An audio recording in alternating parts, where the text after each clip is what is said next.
abraço eu voltar com gratidão. Distante de ti fui eu a procurar lugares, caminhos, olhares que pudessem me conquistar, mas não encontrei.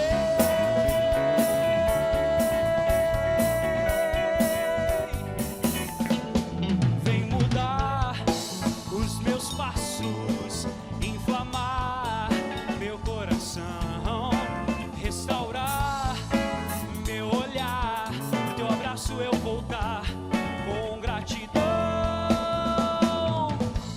Distante de ti fui eu a procurar lugares, caminhos, olhares que pudessem me conquistar, mas não encontrei.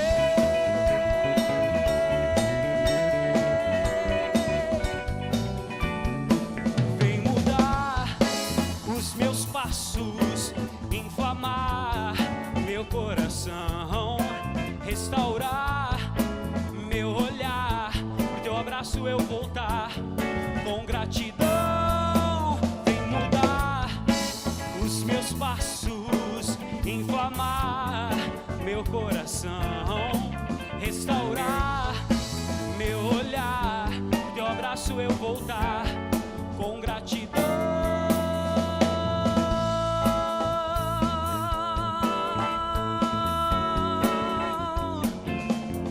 Com gratidão,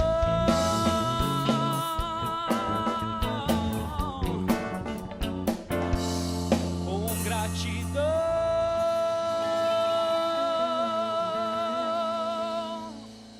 Alguns dizem que ela é um manual de instrução para a vida. Outros dizem que ela é um livro de proteção, aberta no Salmo 90, liberta de qualquer coisa. Outros ainda vão afirmar que ela é um livro para ser estudado. Mas, afinal de contas, eu estou aqui, né? Marcelo, me ajuda aí. Mas a Bíblia é essa direção certa no nosso caminho, e é sobre isso que a gente vai falar. Abner, seja bem-vindo, uma alegria tê-lo aqui com a gente. Uma alegria para mim, galera que está em casa.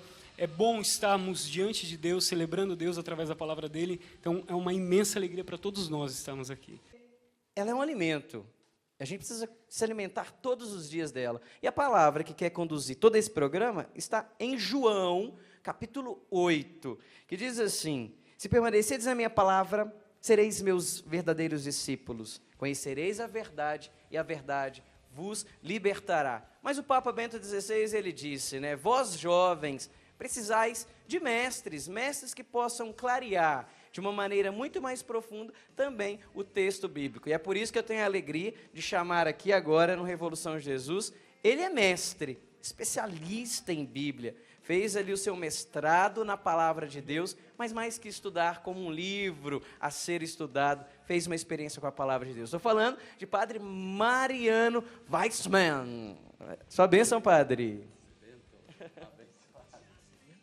Seja bem-vindo, Padre. É uma alegria tê-lo conosco. Pode sentar aqui, né? O Padre Mariano, que é deoniano, e é o provincial, né, Padre? É.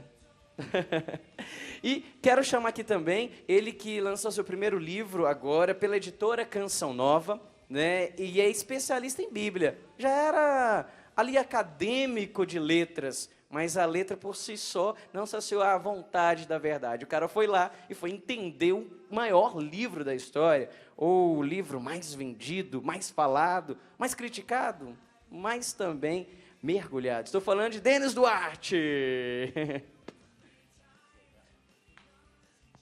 Seja bem-vindo, Denis, senta aí. Olha, é uma alegria ter duas sumidades, né? Eu tive a alegria de, há 2 anos atrás, fazer um curso com o Padre Mariano sobre São Paulo, né? Eu já era apaixonado por São Paulo, mas o Padre Mariano ali, de uma maneira muito bonita, né, foi mostrando carta por carta, e eu fiquei apaixonado por Filipenses. Padre, você conseguiu me convencer, né, desse amor da carta que São Paulo escreveu aos Filipenses. Seja bem-vindo à Revolução. Muito obrigado, boa noite. Padre, a galera fala, né? A galera não. Muitos dizem, a Bíblia é um livro inspirado. A igreja afirma isso. Mas fica a pergunta, O que quer dizer a Bíblia ser um livro inspirado? Essa é a pergunta, não é?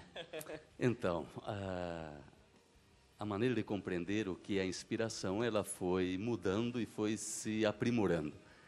Por exemplo, eu supunha, quando era mais inexperiente ou desconhecido da Bíblia, eu supunha o seguinte: Deus dá um sinal para o autor humano e ele fica prestando atenção. Deus fala e ele anota, né? E que Deus era entender a inspiração muito materialmente. O que a igreja entende por a Bíblia, livro inspirado? O autor humano, alguma pessoa, são dezenas, centenas de pessoas que escreveram a Bíblia, por algum motivo entenderam escrever algo, uma história, um relato, um sermão, conselhos ou máximas para ajudar o seu povo. Essas pessoas não sabiam que estavam sendo inspiradas, ou que a obra deles viria a ser considerada a palavra de Deus. Eles queriam mesmo ajudar seu povo em algum aspecto da vida. Olha, depois a comunidade dos crentes, dos fiéis, entendeu, essa palavra é critério para orientar a comunidade.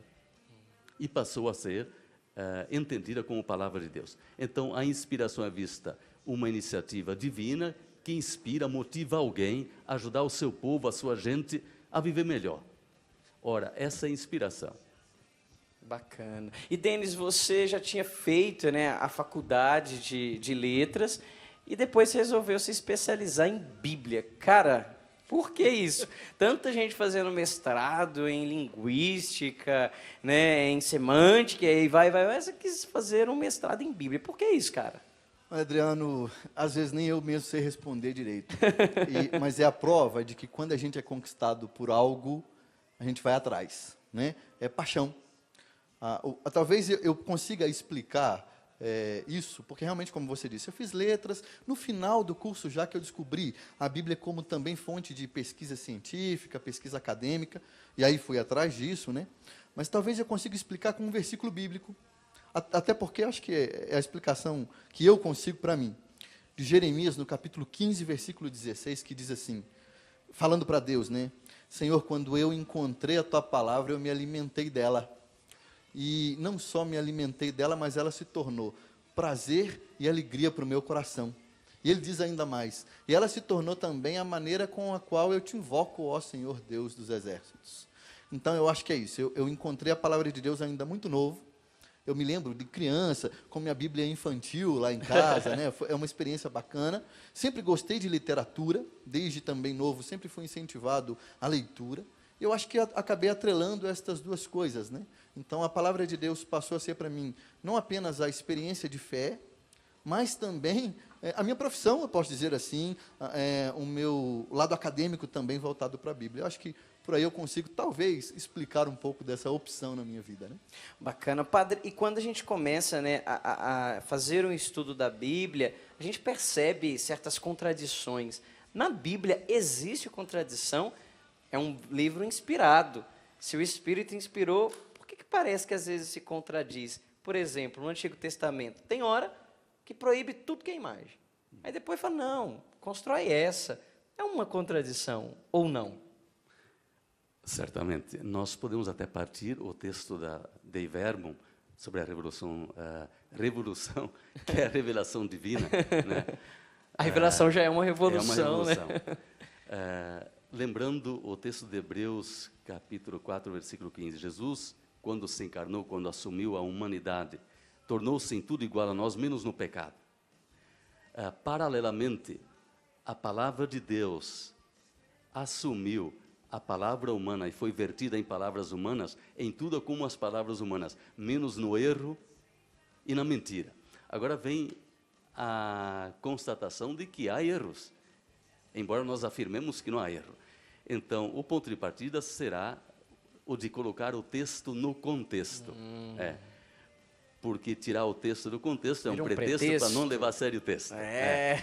Então, o que é que na época, por exemplo, uma contraposição, uma contradição? Paulo aos Romanos, é o último texto, a última carta de Paulo que ele escreveu, diz o seguinte, respeite as autoridades, obedeça ao imperador, orem pelas autoridades. O Apocalipse, algumas décadas depois, diz: esse governo não vem de Deus, é coisa do demônio, do encardido, e não obedeça não, proteste, vá contra, porque ele mata. Qual era a situação? Porque o Paulo recomenda obediência às autoridades e oração por elas? Porque naquele tempo o governo imperial, embora fosse hostil aos cristãos, não perseguia. A fera estava meio dormindo. Ao passo que no tempo do Apocalipse, a perseguição estava aberta. Compactuar com o império era negar Jesus. Então os cristãos diziam: não, o nosso rei e senhor é Jesus, não é o imperador, é um blefe dele. Ora, isso era motivo de condenação e muitos deles sofreram martírio por isso. Logo, situando o texto no contexto, dá para entender por que essa postura diferente e até contraditória. Bacana. Denis, e você, dentro desse gancho que o padre Mariano trouxe, né, que um texto, né, fora de um contexto vira um pretexto, como que você percebe essa manipulação que algumas pessoas fazem do texto sagrado? Até um dia a gente partilhando, você disse, dentro de uma aula, de um professor que falou: pega qualquer texto bíblico e cria qualquer uma heresia aí. Fala um pouco dessa realidade, que às vezes as pessoas pegam o texto, né, sai do contexto, né, padre, e vira grandes pretextos e até mesmo heresias, vamos assim dizer. Justamente, eu acho que isso acontece basicamente, vamos pegar bem basicamente, por dois motivos. O primeiro, por falta de critério. Então, você está trabalhando no texto bíblico com textos escritos há 2, 3 mil anos atrás. Então, é uma outra época, uma outra linguagem, como o padre colocou, é um outro contexto também, né? Então, eu preciso de um aparato para eu entender bem esse texto. E as próprias Bíblias trazem esse aparato. Notas de rodapé, introdução aos textos bíblicos, que me dão já informações deste contexto, para que eu não faça essa leitura que você disse aí aleatória, não é verdade?